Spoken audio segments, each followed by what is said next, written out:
प्रदोष के प्रदोष काल में अगर एक शमी पत्र भी आप घर के शिवलिंग को, अब ये करने के लिए आपको मंदिर के शिवलिंग नहीं जाना, अपने घर में जो शिवलिंग, चाहे वो स्फटिक का हो, पारद का हो, कंकर शंकर का हो, लकड़ी का हो, जो शिवलिंग तुम्हारे घर में, कांच का हो, चाहे वो नर्मदा के कंकर का हो, नर्मदेश्वर हो, पाषाण का हो, जो शिवलिंग, चांदी का हो, सोने का हो, तांबे का हो, पीतल का हो, जो शिवलिंग तुम्हारे,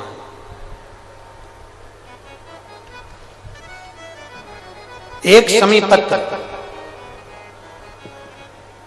यदि आप भगवान शंकर के शिवलिंग पर समर्पित कर रहे हो और उस शमी पत्र को उठाकर रात्रि को 9:15 की जो एक मुहूर्त होता है, एक समय होता है, जिस समय पर हम अपने मन की बात भगवान शंकर को कहते हैं, पूर्व में भी इसका वर्णन हम कर चुके हैं कथाओं में। उस 9:15 पर वो शमी पत्र को उठाकर एक कागज में, एक कटोरी में उसको रखते थे।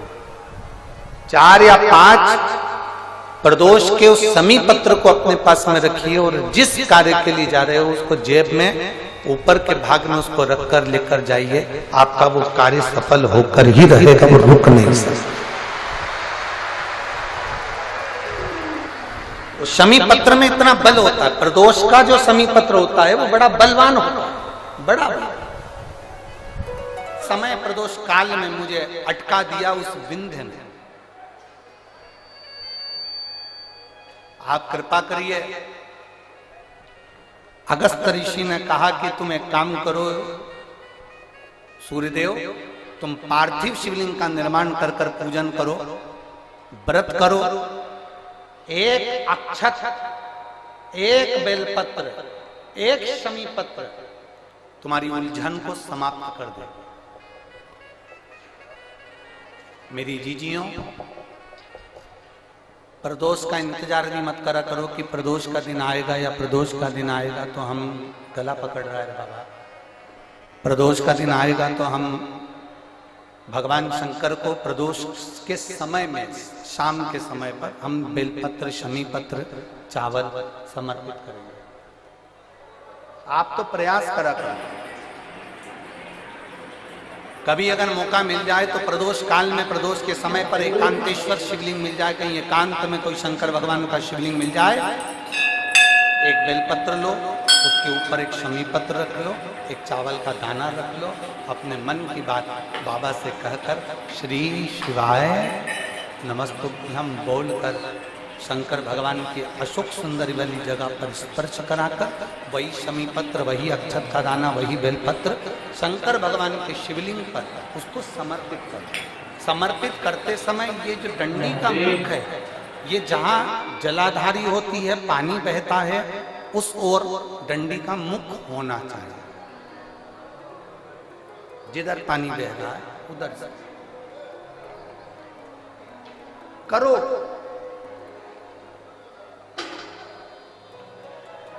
प्रदोष काल में करी गई आराधना, प्रदोष काल में किया गया भजन,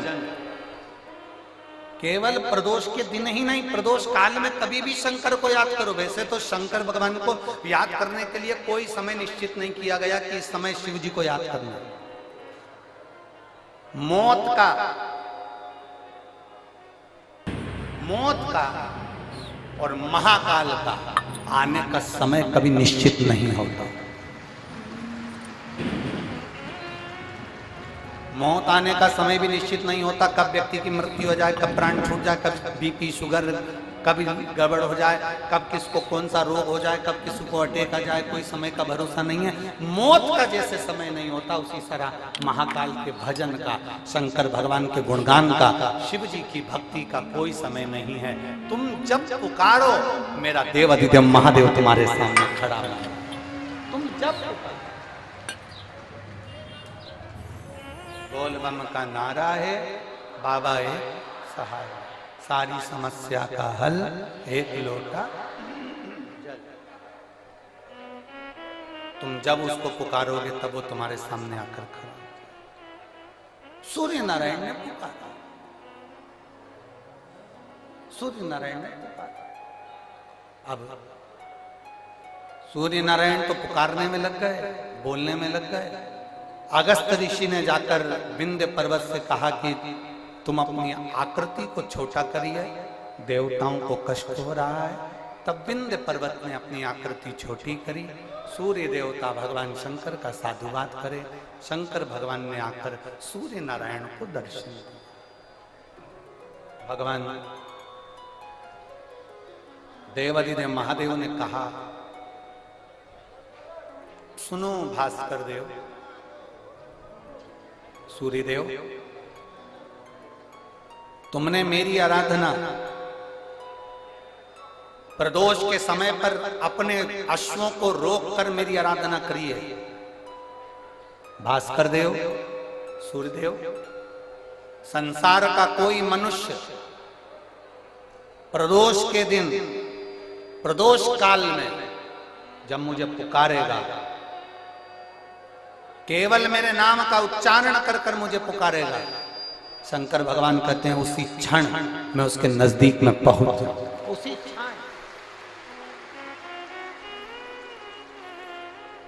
अकाल मृत्यु वो मरे जो काम करे चंडाल का, काल उसका क्या बिगाड़े जो भक्त हो महाकाल। जो शंकर की आराधना करने वाला है, शिव की उपासना करने वाला है, शंकर का गुणगान करने वाला है, शिव की स्तुति करने वाला है, उसका बाल बांका नहीं होता। 12 ज्योतिर्लिंग का चरित्र श्रवण कराते हुए तुमरुका जी चंचुला देवी से कहते हैं, चंचुला,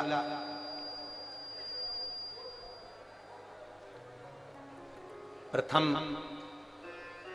सोमनाथ जी का वर्णन करते हुए कहा, चंद्र को काया का रोग हो गया था जिसको देवादिदेव महादेव ने मुक्त किया। दूसरा वर्णन आता है मल्लिकार्जुन का, कार्तिकेय बाबा रुष्ट होकर चले जाते हैं। रुष्ट कार्तिकेय बाबा को मनाने के लिए शंकर पार्वती जी ने मनाया, तो भगवान षडानंद कार्तिकेय को मनाने के लिए पहुंचे तो मल्लिकार्जुन के रूप में पूजा। दूषण नाम के राक्षस का संहार कर कर भगवान शंकर महाकाल बनकर प्रकट हुए। विंध्य नामक पर्वत के तप करने पर भगवान शंकर प्रकट होकर ओंकारेश्वर के रूप में विराजमान हो गए। नर नारायण के तप करने पर भगवान शंकर केदारेश्वर बनकर प्रकट हो जाते हैं। कुंभकर्ण की पत्नी करकटी, करकटी का पुत्र भीम, जो सारे यज्ञ अनुष्ठान दान पुण्य सब बंद करवा देता है, तो शंकर भगवान आकर उसका संहार करते हैं तो भीमा शंकर बन जाते हैं। अगला वर्णन आया है काशी विश्वनाथ। मनु शत्रुपा ने तप कर कर भगवान शंकर को यहां पर विराजमान करा, विश्वनाथ के रूप में विराजित। फिर वर्णन आया है त्र्यंबकेश्वर। गौतम बाबा पर गौ हत्या का दोष लगता है, ब्रह्मा विष्णु महेश आकर एक लिंग के रूप में विराजमान होकर उनको दर्शन देते हैं और गौ हत्या के दोष से मुक्त करते हैं। अगला वर्णन आया है श्री वैद्यनाथ। रावण भगवान शंकर को लेकर जा रहा था, लघु शंका लगने पर संध्या वंदन करने के भाव से रुका, शिवलिंग नीचे रख दिया, उठा नहीं, वो वैद्यनाथ जी के रूप में विराजमान हो। अगला वर्णन है नागेश्वर। दारुक नाम के असुर का संहार कर कर भगवान नागेश्वर के रूप में विराजमान हुए। फिर वर्णन आया है रामेश्वरम। राम जी ने लंका पर चढ़ाई करने से पहले भगवान शंकर की आराधना करी, एक लोटा जल समर्पित करा, शिव जी रामेश्वर के रूप में विराजमान हुए। फिर वर्णन आया है श्री कृष्णेश्वर। सुधर्म नाम के ब्राह्मण की 2 धर्म पत्नियां थी, एक सुदेहा एक भूष्मा। सुदेहा की यहां संतान नहीं हुई, भूष्मा की यहां औलाद थी। सुधर्म ने भूष्मा से कहा कि तुम्हारे गर्भ से अगर औलाद हो गई है तो ये औलाद तुम सुदेहा को दे दो, तुम्हें दूसरी औलाद हो जाए। सुदेहा को संतान दे दी। सुदेहा ने संतान को पाल पोस कर बड़ा करा, उसका विवाह कर दिया। उसका विवाह होने के बाद बहू आ गई। बहू को मालूम पड़ा कि मेरी असली सास तो भूष्मा है। सुदेहा को पूछना बंद कर दिया। सुदेहा को क्रोध आ गया, अपने बेटे के तलवार से टुकड़े कर कर कपड़े में बांधकर तालाब में फेंकिए। भूष्मा ने 1 महीना हो गया था अपने बेटे को नहीं देखा, 1 हफ्ता हो गया बेटे को नहीं देखा, अपने बच्चे का दर्शन नहीं कर पाई।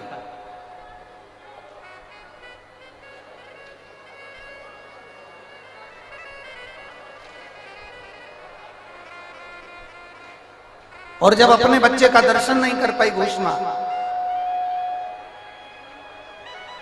जब अपने बेटे का दर्शन नहीं करा भूष्मा ने, तब पार्थिव शिवलिंग का पूजन कर कर विसर्जन कर रही है। और पार्थिव शिवलिंग का विसर्जन करते हुए उसके मन में आया मेरे बेटे का दर्शन हो। बाबा देवादिदेव महादेव ने उसके बेटे को, मरे हुए बेटे को वापिस जीवित करा और शिवजी कृष्णेश्वर महादेव के नाम से विख्यात। ये 12 ज्योतिर्लिंग का चरित्र जब तुमरुका जी कह रहे हैं, चंचुला देवी का पति बिंदुक प्रेत योनि से मुक्त हो जाता है, चंचुला अखंड सौभाग्यवती होकर पति के धाम को चली गई। शिव महापुराण की कथा कहती है, भगवान देवादिदेव महादेव की यह 5 दिवसीय शिव कथा तुमरुका जी कहते हैं, देवादिदेव महादेव अपने मस्तक की बेलपत्र उतार कर शिव पोथी को समर्पित करते हैं।